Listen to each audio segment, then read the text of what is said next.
যে স্বামী কোনো কাজ করার আগে স্ত্রীর সাথে পরামর্শ করে এবং স্ত্রীর মতের গুরুত্ব দেয় এবং স্ত্রীর কাছ থেকে কোনো কিছু লুকায় না, ওই স্বামী কোনো কাজে ঠকে না। আম্মা জানা আয়েশা রাদিয়াল্লাহু তাআলা আনহা বলেন, নবীজি যে কোনো কাজ করার আগে স্ত্রীদের সাথে পরামর্শ করে নিতেন। স্ত্রীর দোয়ায় স্বামীর রিজিকের দরজা খুলে যায়। অনেক স্বামীরা এটা বুঝে না।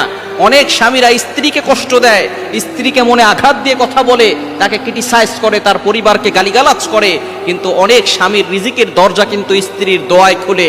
এটা অনেক স্বামীরা জানে না। সুতরাং স্ত্রীদের সাথে সুন্দর ব্যবহার করুন, তাদের সাথে সুন্দর আচরণ করুন।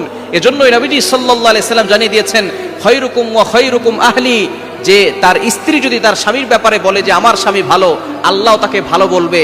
সুতরাং আপনি আপনার স্ত্রীর কাছে ভালো হন। দুঃখজনক হলেও সত্য, আমরা সকলের সাথে সুন্দর করে রস দিয়ে কথা বলি, কিন্তু স্ত্রীদের সাথে সুন্দর করে কথা বলি না।